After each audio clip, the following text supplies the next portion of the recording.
Greetings and welcome to This Week in the Adult Learner.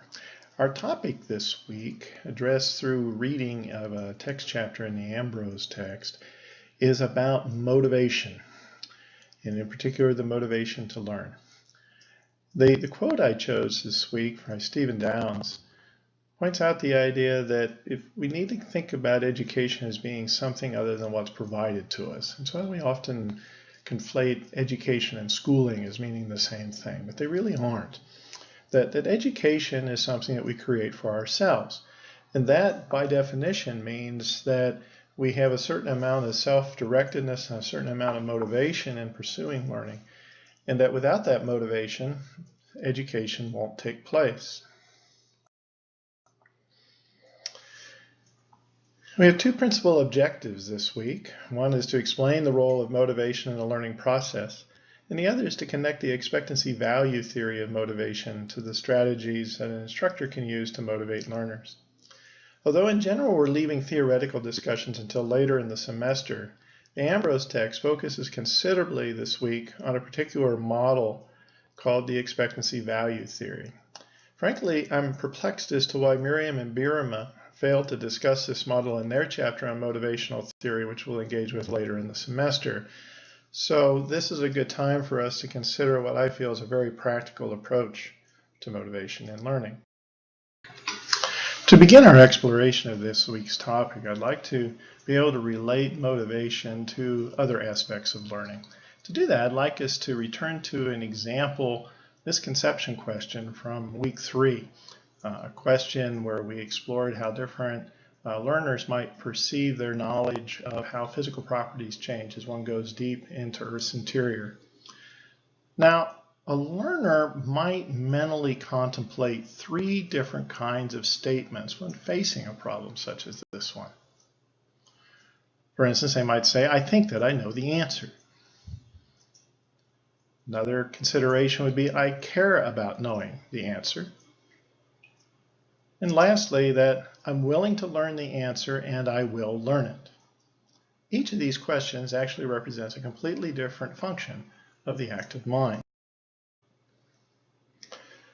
So now let's put these 3 statements into the context of the 3 different functions of the mind. The first question relates to knowing, and is what we refer to as the cognitive function or domain. The second statement relates to feeling and is referred to as the affective function or domain of the mind. And the other one refers to actions and is referred to as the conative function of the mind. Now pause for a moment and think about what you know regarding these 3 terms, cognitive, affective, and conative. I'm guessing that cognitive and affective ring a bell more quickly for you than does conative. In fact, I know of a book that lists the word conative among the 1,000 most obscure terms in the English language. But it is an important concept and worth keeping separate from affect, which is more specifically the way we feel about learning. So let's focus on the conative domain a little more closely. Within this domain are 2 closely related actions. First is motivation. The willingness to do something. That sets the potential pathway.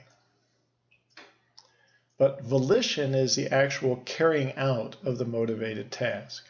Self-directed learners, like most adult learners, are heavily engaged in the conative domain of the mind through both motivation and volition. It's very typical for us to view motivation as being one or the other of 2 things. We view motivation as being either extrinsic, in other words, externally motivated, often paraphrased as a matter of carrots and sticks, or alternatively intrinsic, in other words, really driven by an internal desire, passion, a drive to accomplish something. And ideally, every learner would be intrinsically motivated. And we pointed out last week that academically strong students are deep learners.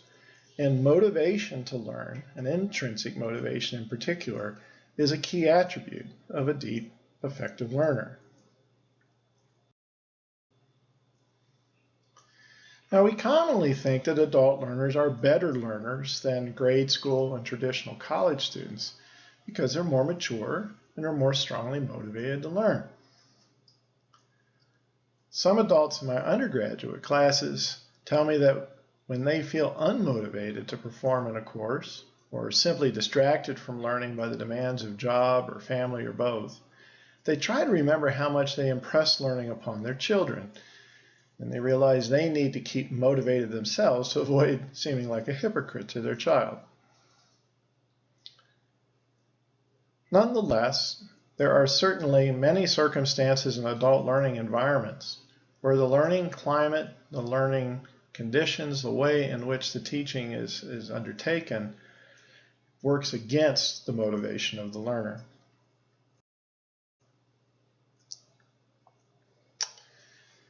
So, can the instructor actually influence intrinsic versus extrinsic approaches to motivation? Is it just a matter of providing carrots and sticks, such as grades, for instance? Or is there something else that instructors can be undertaking as a part of the design of the curriculum and the pedagogy that moves beyond extrinsic motivation? Let's return to this diagram for the week 2 warm-up to see how adult learners bring their own motivations and needs.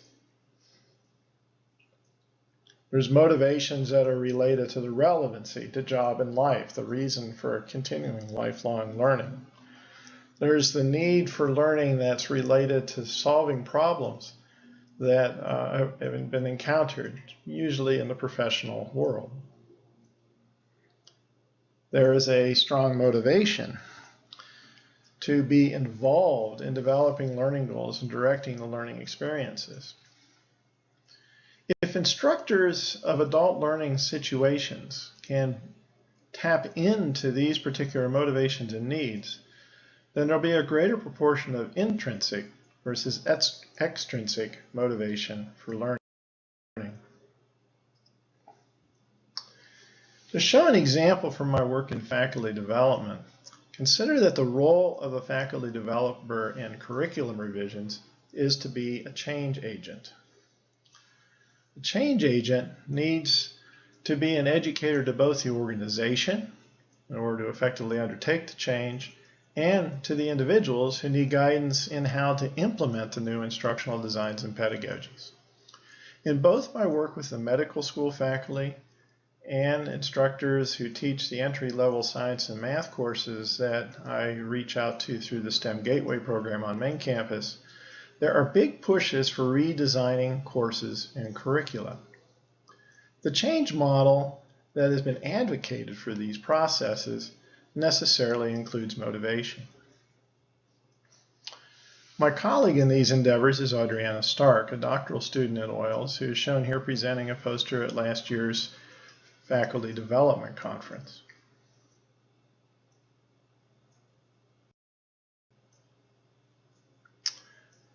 Our approach has been adapted from change models in the corporate and manufacturing world, and it's driven essentially by these 5 questions.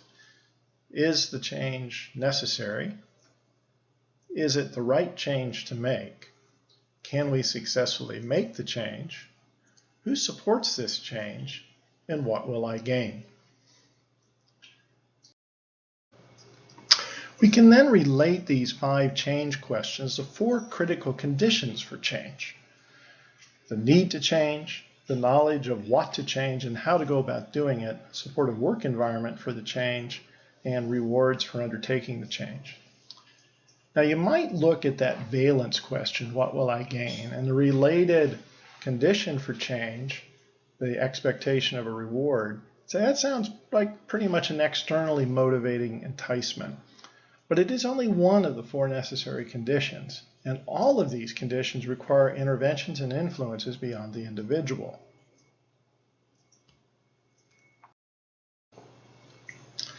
We can further separate these change conditions first into what the employee, in this case a faculty member in a curriculum change opportunity, must value in order to participate in the change process. And then also the conditions that are expected in order for the employee, the faculty member, to have confidence in the change. The most critical words here are values and expected.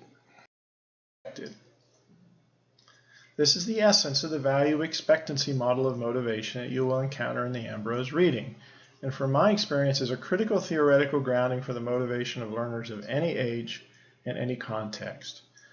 The idea that change will take place in achievement or performance when there's a goal that the learner or the employee values themselves intrinsically, and a belief generated internally as well that they can achieve it, they can make it.